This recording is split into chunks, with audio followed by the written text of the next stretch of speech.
Welcome to the Determined People podcast. We are committed to spreading encouragement, strength, and hope to a world in desperate need of it. Everywhere you look in today's culture, you see stories of remarkable people experiencing remarkable success. Our show focuses on the backstories of everyday, relatable people who have achieved greatness in their lives. We focus on the story behind what we see in the world. Our hope is that you find yourself in these stories, that you say, if that person made it, so can I. And now, our host, John Harrell. Welcome to the show, ladies and gentlemen. I'm glad you're here. And I have a favor to ask you before we get started. Would you hit the subscribe button, please? Our mission is spreading encouragement, strength, and hope to a world in desperate need of those things. And you can be part of that too. Also, go to the audio podcast, wherever you get it. I'm everywhere. iTunes, Spotify, you name it, I'm there. Subscribe to the daily audio podcast because every morning I record a 30 to 40 second inspirational message. It's not rah-rah stuff. It may be something as simple as be kind to everyone, even those people that don't deserve our kindness, because we don't know what lies beneath. So I appreciate that. Now let's get started. I met Derek Hughes in November of 2002. He was my seatmate on an airplane. We were flying from LAX to Austin, Texas. Now I was returning home. Derek was coming to Austin to make 4 television commercials for the Saturn Car Company. We immediately struck up a conversation and made a connection. We've kept up with each other ever since then. I've seen him perform in Hermosa Beach in 2012. You've probably seen him on Penn and Teller's Fool Us, and you may have seen him on America's Got Talent. Derek made it to the finals in 2015. He even got his own hashtag butt card along the way. He is known internationally as the Standup Magician. So welcome, Derek. Thank you for being here. Hey, thanks, John. It's good to connect. As we were talking earlier, we get together every 10 years. So I guess 2032 is our plan. We can do this episode. again. Next episode. That's right. Yeah. So how did you get the magic bug? How did I get the magic bug? How did I become a professional magician? Absolutely. In this world? When I was 10 years old, a buddy of mine had a magic kit in his game closet.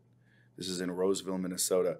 And I had a chemistry set that I just was not interested in. Like, I thought it smelled funny. And he wanted that chemistry set, and I wanted that magic kit. I think it was his brother's, but we swapped.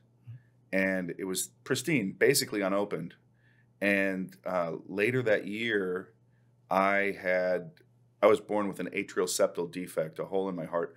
And often a baby, they'll wait and, see if it kind of, you grow and it just heals, which often happens. Wasn't my luck. So I had open heart surgery that year. I was out of school for a couple months and I had that kit. And I bring this up because I think a lot of young people, especially young boys, will get a magic kit, and it's hard to learn magic. Magic requires sort of thinking on multiple levels simultaneously. You're thinking of the secret that you're hiding, you're thinking of the trick that you're performing, and also the framing of making it entertaining for someone all at the same time. And I think a lot of young people will learn a trick and maybe not practice enough and try it and fail. And that feels horrible, because magic trick gone wrong is not magic. It's the least magical thing in the world. It's a catastrophe. Yes. Yeah. It's like, wah, wah. And so I bring up that downtime because that gave me enough time to maintain focus on a couple of things in that box that then I performed for, at the time, grown-ups, and got this amazing reaction. And I was like, oh, this is pretty cool. We didn't have a lot of money at the time, and I think that was part of it too. Just the symbolism of that first trick I learned was a penny that you would put in someone's palm. Then you'd cover it with a matchbook and snap your fingers, and then it was a dime. And I think my kid, my entrepreneur, my I don't want to live in a trailer park forever kid mind was like, maybe this is my alchemy, This could lead to something, And I was really ambitious with it. I learned as much as I could. About 2 years later, I went to a YMCA camp, and this just was like gas on the fire. A kid named John Hess had like a ammo box, like a World War II ammo box, but it was filled with professional level props. I mean, he did a couple of things that like were just above and beyond what anything in my kit. And he's like, there's a magic store in Minneapolis called Eagle Magic. And off the bus from camp, my mom drove me, not home, but to the magic shop. loaned me 75 cents for my first store-bought magic trick, the cups and balls, easy magic cups and balls, 3 cups, 3 balls, they do magic. Yeah. And from then on, it was saving every penny I could earn, raking leaves for my grandpa. And one Saturday a month, getting dropped off at Eagle Magic and spending time with Larry, the proprietor. And he sort of mentored me with tricks that were at my level. And that's great. Yeah. That's great. You found your calling early on, but also doing live performances. You integrate a lot of humor in there, and that's another level that what you're talking about. I remember, but you're naturally funny. When you're 10 years old laying in that hospital bed and you got stitches and your bloody mess, you took your G.I. Joe and danced it across your chest and go, look, Mama, G.I. Joe's in the battlefield. Yeah. And I think that's so sweet because you're trying to give your mom some comfort through humor. Yeah. Humor is a great release valve for pressure, tension, fear, right? Absolutely. And she was stressed because that was in the intensive care unit. Sure. I'm not free and clear at that moment. We're not out of the woods. Sure. Post surgery, and there was complications. They had to reopen, and then because there was some excessive bleeding. So that poor woman, who at the time I'm 10, so she's 26. She had me when she was 16. Mm-hmm. I can't imagine being 26 and having a kid who's cut in half. I can't imagine any time as a father, and you're a father as well. Yeah. I mean, you would rather take the suffering for them, but we don't always have that luxury, right? Once I had to hold Benny, and he had stitches in his forehead. He had a wound, and I had to hold him while the doctor gave him a little bit of ketamine and then stitched him up. Mm-hmm. And that moment when that drug kicked in, I could see his eyes shift to that sort of disassociated space, which I believe that drug does. And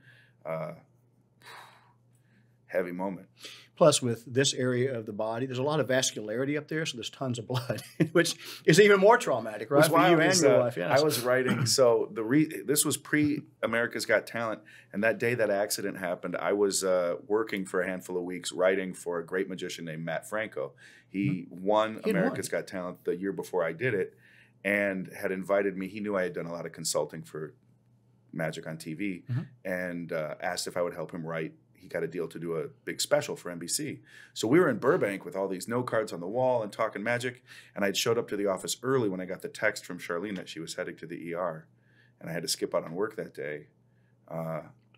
Just the worst feeling, Yeah. But when I showed up, you talk about the blood had stopped. And Benny had a big Band-Aid on his head. He was fine. Hey, Dad. Oh, buddy. Kids are fine. It's the parents that very resilient, age, right? I mean, I have 2 sons. You have this to look forward to, so get ready. Get ready. Thanks, man.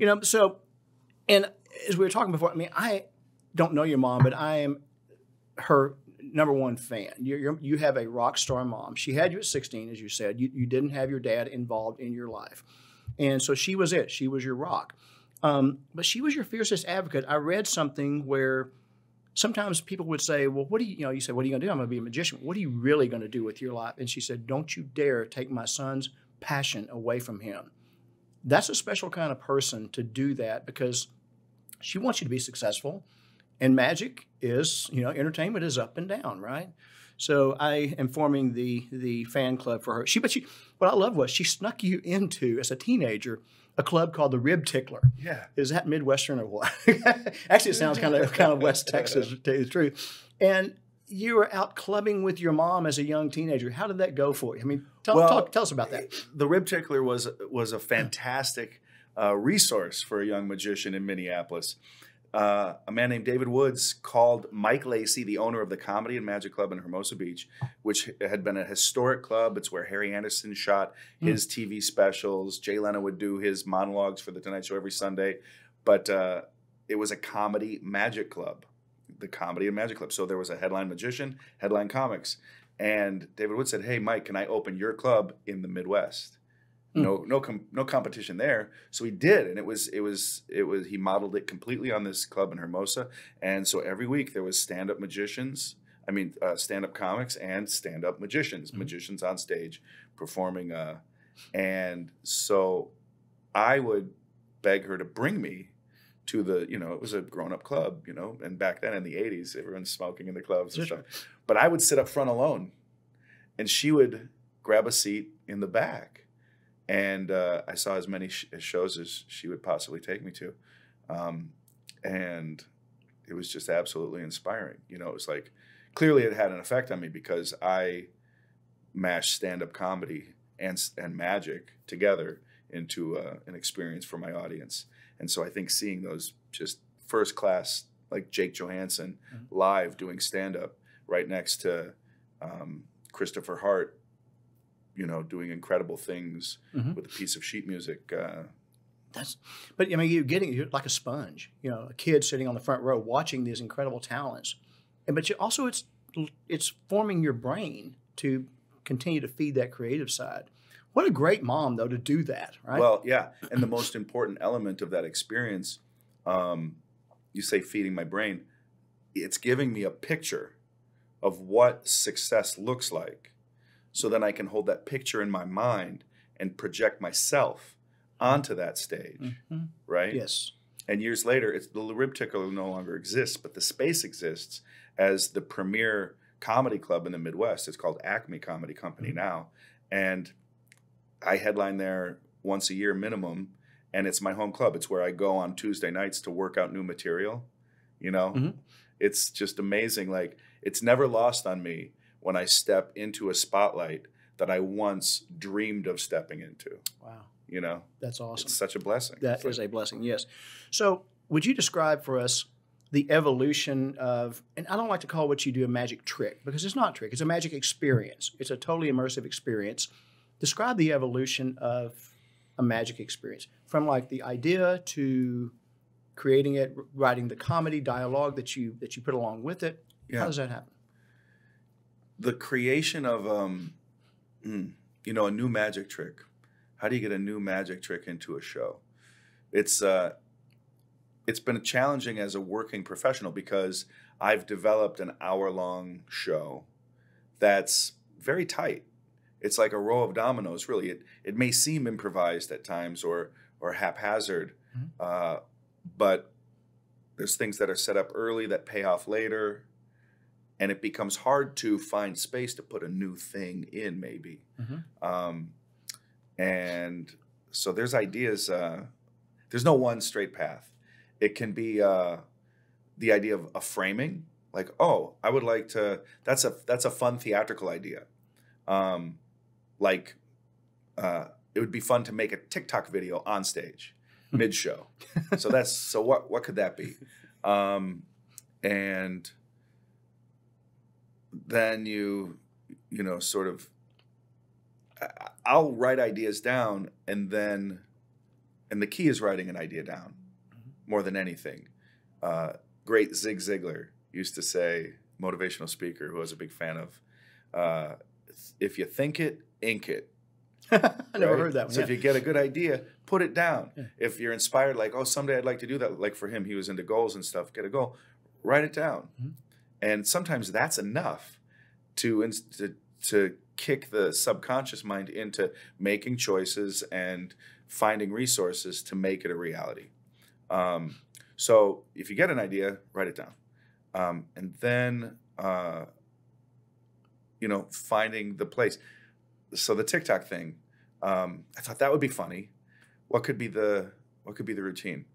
Well, I've been doing a newspaper trick for years, but I'm realizing the script is kind of stale because it's about a subject I studied in college. Well, I perform at a lot of colleges, but I'm no longer really college age. So having, the trick sort of hinges on me being resentful of having to study this obscure subject. But it's not honest. It's not an honest moment theatrically anymore. Yes. And I was feeling that performing it. The trick is stunning. But then I thought, oh, what if we turn this into, this is the TikTok moment. So now I have someone hold a camera and I go through this, tearing up the newspaper, and then the audience can see I pull out a full newspaper, but the camera doesn't see it. And I toss the pieces and I pull out the newspaper. And then I stop video and I'm like, look, I know it looks stupid here, but on TikTok, it looks amazing. Well, here, let me show you what it looks like on TikTok. And then I do the trick live. Yes. and the paper miraculously restores. But I'm just like, and that's what it looks like. If you go online, that's what it'll look like. So there's this subtle like, wait a minute, you just did it. And now it's this wonderful new addition. Yes.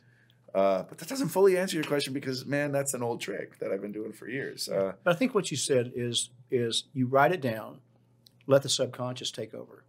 Because the subconscious is always working. Even when we're asleep, our brains are still working. Yeah. So in the creative process of writing comedy, writing a sitcom, writing whatever, the brain is always working. And then at some point, it could be a year later, you have the aha moment. Oh, this is what I need to do. Sometimes even 5 years later, there's a trick that I added. Now I've added it many years ago, but I still think of it as one of my newer things that's in the set. But I had this idea with a bottle. And then 4 years on the workbench, I finally found the right place for it. Now it's how I close the show now. It's just like the best. It's one of the best moments in the show. But it took me writing it down, keeping it in the subconscious, and waiting for the inspiration. But here's the bummer, man. I am a producer on a show called The Carbonaro Effect, which we did 5 seasons on True TV of hidden camera magic for a guy named Michael Carbonaro, one of my dearest friends in magic. He's an incredible talent. Being hired by him to sit in a writing room for 2 weeks, we would come up with 160 original magic tricks every season. And what I'm getting at is when there's a deadline, when there's a paycheck, when there's someone else that you're beholden to, you can kick that subconscious into gear and hit the deadline. And I wish I should, I don't want to shame myself. I wish I could do that for myself. I wish I could stoke the fire to get more creative ideas up and running in my own work the same way I can when it feels easier to create for, maybe it's the paycheck. I don't know. Maybe I should start, giving myself a bonus if I meet a deadline. But that's fascinating. It really is fascinating to me that you can take and the writing can come up with 160 new ideas. It's collaboration, but you come up with 160 new ideas. How many of the 160 actually come to fruition? Oh, that's the 160 that we have to do. Oh. We come up with 500 new ideas. It's like getting a bill to the Congress or something. Yeah. It's unbelievable. Wow. That I'm very, very grateful for that experience because it did teach me even the craziest idea is possible. Here's an example. Post Carbonaro Effect, right when I moved to Minneapolis, and this is an interesting, story. I had a fear. I was in LA for 20 years. And my wife started sending me Zillow listings for homes in Minnesota. She's from Southern California, but I'm like, if you want to deal with the winter, I would love to live in Minnesota because at that time, I just was traveling mostly. I was doing mostly personal appearance, and my auditioning for acting roles was kind of on the back burner.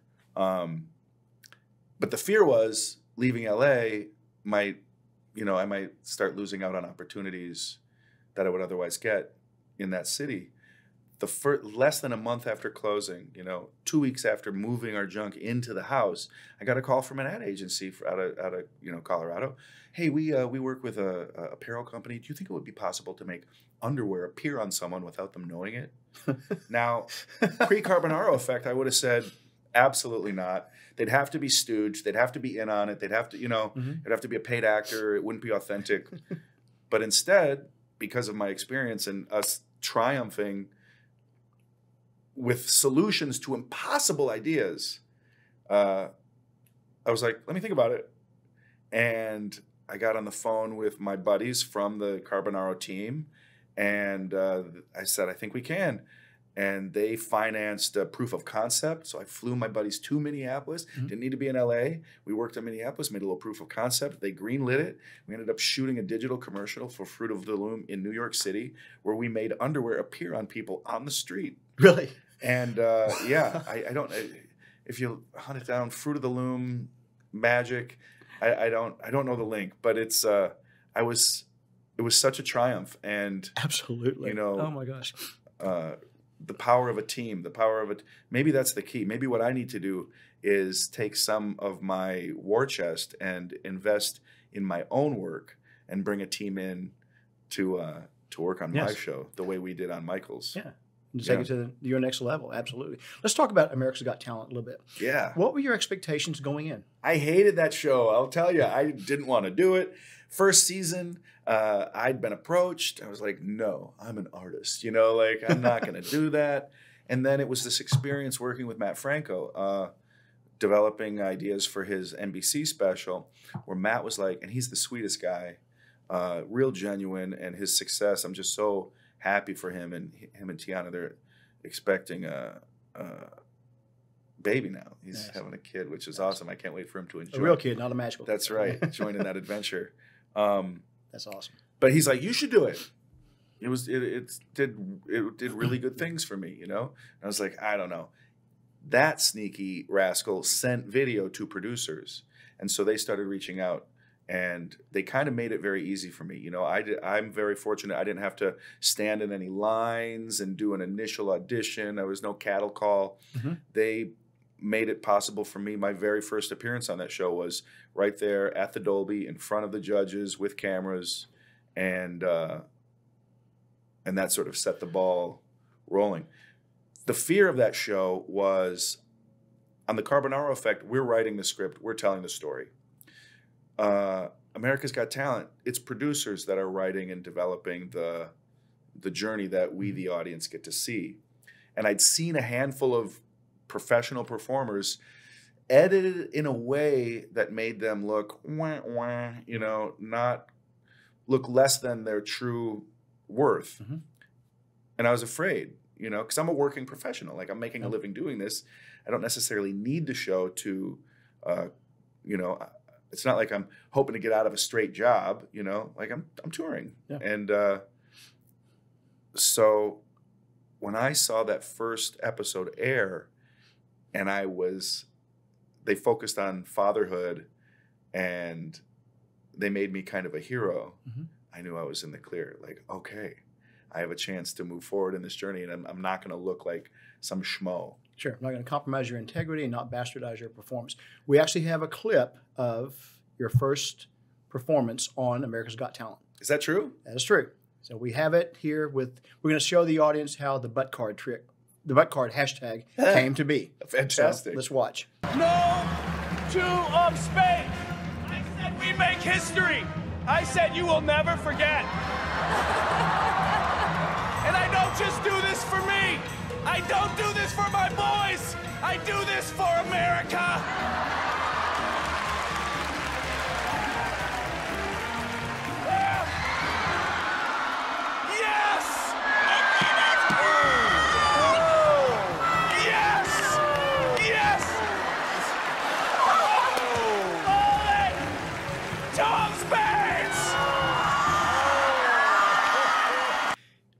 You cut a deal with the devil, man.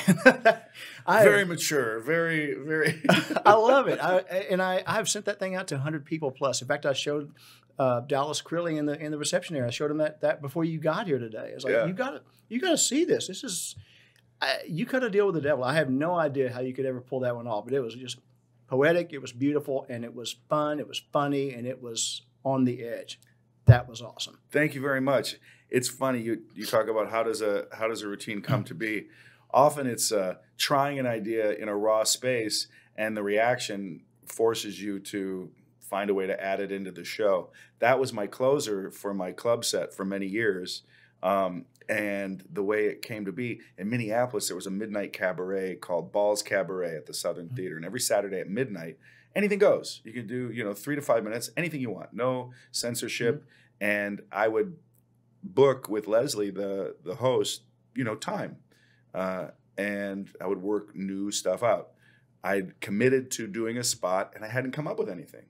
I was literally driving to the theater, and I was like, I had the thought, well, I'm going to have to pull something out of my ass. Like I was like, oh. And I was like, oh, light bulb. And I had these elements, and I thought in my mind, that might work, and that could. And my Calvins had like a pocket in the, where it would hold a deck of cards, and that might work. So as a goof, as a joke, almost a prank, I do it that night, and the room goes nuts. And then I'm like, great. Now I'm going to have to show my butt every show. I'm trapped. That is brilliant, though. Yeah. Absolutely, because part of it is misdirection. We don't expect that At all. We had no idea you started unbuckling your pants. I promise you would never forget. What's he going to do? That was.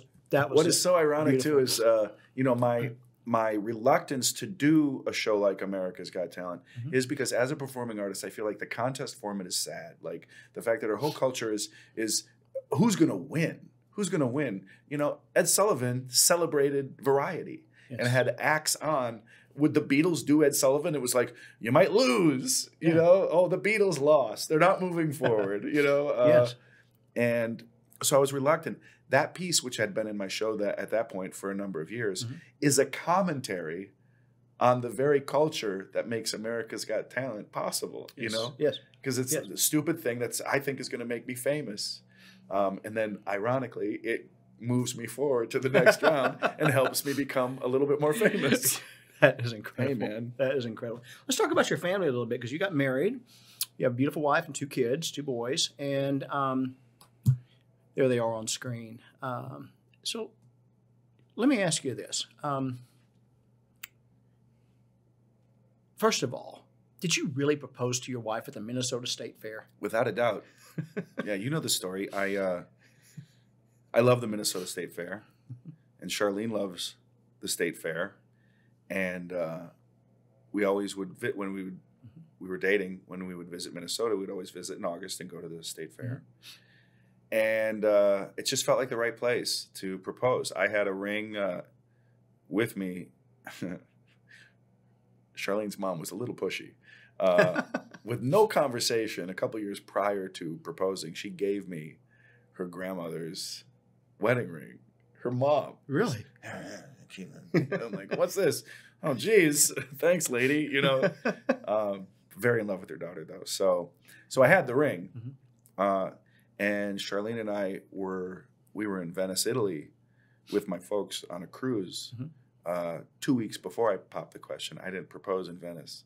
And my joke is that, I knew that I couldn't provide a lifetime of that level of romance.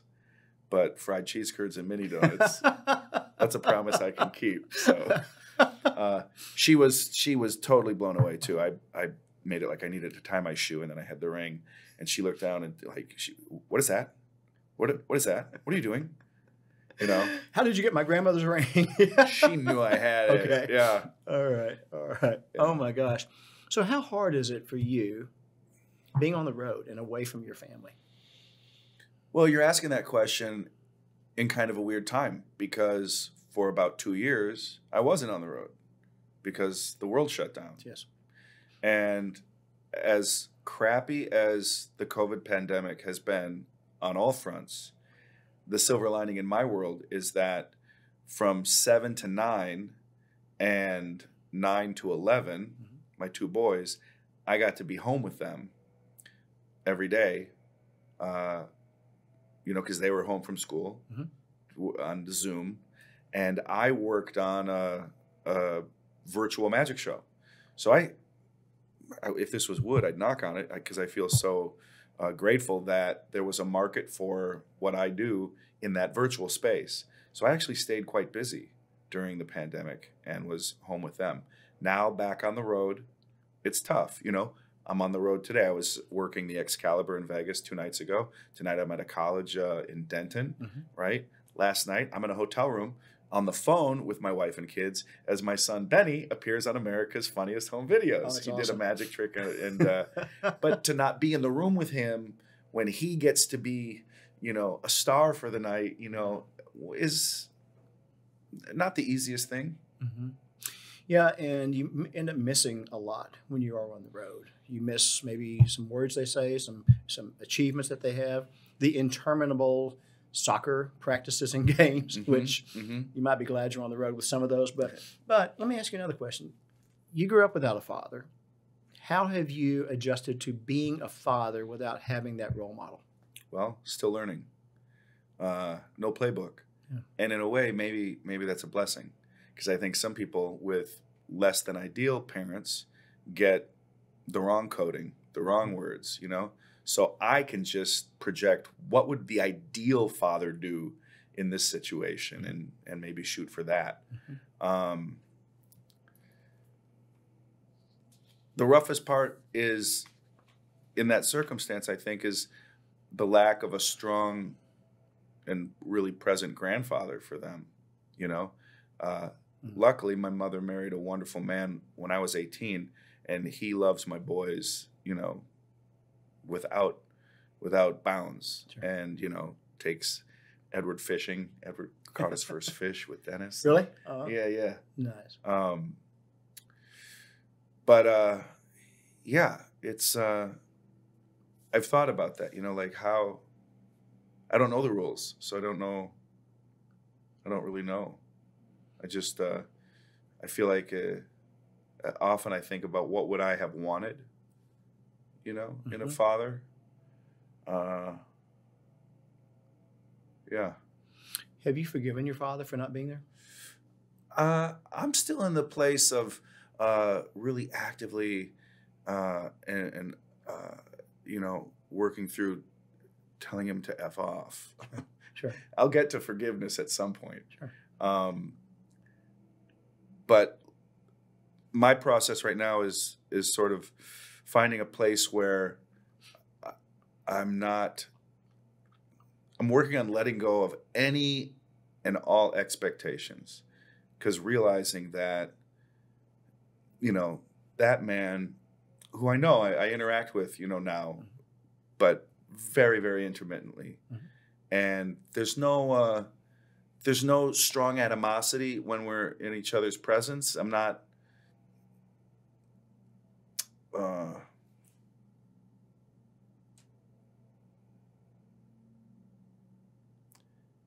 realizing that if I had an expectation, a hope, or a dream in a father, that guy's not going to fill that blank. You know, it's just not the way these cards were dealt. Sadly, we don't get to. Actually, not sadly, we don't get to pick our parents. No. If we did, I wouldn't have picked mine. Okay? Yeah. And the only thing I'll say about forgiveness is, because I had to forgive both of my parents, it comes at the right moment. You can't force it, and you know that. But I'd encourage you to just keep working through it, because forgiveness is for you, not for the offender. I get that, John. Thank you. Sure. Yeah, and I appreciate that. I think you're right. And you know what's growing in me is compassion and kind of a sadness for Bob. You know, like it's because my adventure with my boys is the greatest. That's where the sadness comes in my world, man. You know, that's where the sadness comes in, because they miss that. Yes, I get that. And I know the guy, he's proud. You know, like when we've interacted, I can tell he's impressed, he's happy, you know, like I have my father's approval, but he hasn't been, you know, able to celebrate, toast, participate, hug after something special or something difficult. You know, I mean, heck, man, Edward gets knocked out of a round of Fortnite and is shook, you know, he's emotional, and I can hold him. That's not just helping him, that's for me. Yeah. And it's a wonderful thing. And so, yeah. Sometimes I think those of us who had the worst fathers, or maybe didn't have one, it makes us better without overindulging. You don't want to raise a spoiled brat, but I think it makes us better because we know what we don't want to look like as a dad. Sure. So sure. I encourage you keep working on the forgiveness piece. It's nonstop. I mean, of course. Sure. So you mentioned before that when COVID came and the world came to a stop, you pivoted and you found a space in online. But let me ask you this. So I give some public speeches and all, and you feed off the energy of the live audience. It could be almost like dead with Zoom, right? It was the worst. Yeah. So how did you keep? It was heartbreaking. How did you keep your energy level up? There was a pivotal moment, man, because I created a space, and I was reluctant because right out of the gate, I saw a lot of performers that I respected saying, "Hey, I'm doing my virtual show on Facebook Live on Tuesday at 5 p.m." And you tune in, and there's a Patreon box, like drop some. It was like street performing. It was like begging. In a way, like drop some money in if you can, give me some dough. And the show was just a camera setup and them doing their stage show. The show that they would do on stage, they were doing online. And it didn't work. It's not It's not the same. And I was not interested in that, really. Mm-hmm. A couple of routines from my working set made it into my virtual show, but only because they were right for that framing. I really wanted to think, what is a show in this space?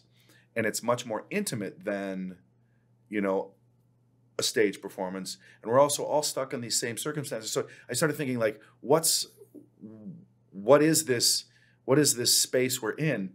So, through my virtual show, I had some ideas. And once I had those ideas, I was like, okay, maybe I can get a handle on this. Throughout my show, my doorbell keeps going off, and I keep getting deliveries. And one of the final delivery is the big finish of the show. And it's this fantastic, moment. I would say, hey, we got a live feed back at corporate headquarters. How are they liking the show? And it would cut to black and white footage of an audience clapping. And hey, they're loving it. It's great. So I found ways to sort of poke fun at where we're all trapped. And another thing I did, which was huge, is the camera. Zoom, the camera's at the top of your screen, and you're looking kind of away from the camera to look at the images and interact with people. And that's we're divided now. I'm not looking at you, right? Right. We're not connected. I took a teleprompter and put it in front of my camera, but I didn't put words in the teleprompter. I put my computer screen in the teleprompter. So now when I'm looking at the screen and saying, hey, Julie, I want you to get a deck of cards from the drawer, okay? Let us know when you're back. I'm looking right at Julie because I'm looking right into the lens. And I felt that helped the audience connect with me and feel more connected. Now, that feeling after a show, I would turn off the camera and be in a quiet room. And you're right, man. Your initial question, it was horrible. Is this even, like, what's going on? The turning point for me was about a month and a half in, I muted my camera and my mic, and I stayed in the room. And I got to hear, John, were you in on it? No, I don't know what's going on. I'm going to be up all night. That was so fun. And, and I got to hear that it worked. Yes. And that these people who are all trapped and isolated through my effort were able to come together and, escape for a second. And after that, I had no doubts. It was still the worst. It was the worst. Because, it was the worst. But, I also feel now it is an option out there, Like I was able to perform for people in India, South America, and Chicago all in the same day. Yes. That doesn't happen if you're, booking flights, That's right. That's right. Yeah. Wow. Interesting. Well, you made it successful because, you're right. I saw some musician people that would go on and play and toss some money in if you would, and send us via Venmo. It's just not the experience. The hardest part for musicians and comics is musicians specifically, you're beholden to however good the tech is on the receiver's end. If all you have is your speakers and your computer, and that's how you're hearing a concert, So I bet no parent shows up at school when it's career day if you're going to be there, Hello, I'm so-and-so. I'm a physician. Well, I'm a magician, I crushed career day. It was called Career Palooza, and I did it this year or last year, and there was some sour faces. The guy at the table next to me, God bless him, had an orange, and he was using the orange to talk about, what was it? Like, fiduciary funds, It was pretty awesome. That is great. The secret guilty pleasure is. But your kids love it, man. They have the coolest dad in school, right? Yeah, and there's something to that. I do want to be very conscious of not overshadowing their own. Of course. Because the kids in their school, it's a small school, and they know that, Benny and Edward's daddy has been on TV. TV is it's a big deal in our world. And I do always want to be really conscious because I'm an only child. I'm a solo performer. Man, if you let it be about me, it's going to be about me. Yeah. But I really want to be careful and conscious of making it about them when it's important for it to be about them. Quick question, yes or no. Do you have a large insurance policy on your hands? No, but I have a decent one on my body. Okay. That's one of the first things I did when I became a dad. Yes. Yeah. Yes. And with the heart surgery, it doesn't help my premium at all. What a bummer, man. That was a long time ago, though. I'm telling you're fine. You know, tell that you're to fine. the adjuster. Yeah, you know? well, I don't have a big heart for insurance companies anyway. No. Derek, you're one of the nicest people I've ever met in entertainment. I've known some, and I've known some really nice people. What's next up for you? What new projects do you have you're working on? Right now, you talk about coming out of the pandemic and getting the live show back on stage, really pointed out moments that really maybe are old, don't work anymore, really put a fire under me to work new material into what I'm sharing with people. Mm-hmm. So, getting the act updated, new exciting ideas put in, is big. I'll share a personal goal. There's this fantastic festival in Canada called Just for Laughs, and I would really love to do a set at Just for Laughs next year in 2023. So that said, I've been hitting the open mics in Minneapolis when I'm home and working on some of these new ideas. And so that's the short-term goal, is to just crush it at that awesome festival. I don't know if, how, or why, but that's irrelevant at first, little field of dreams if you build it. Yes. Yeah. Yeah.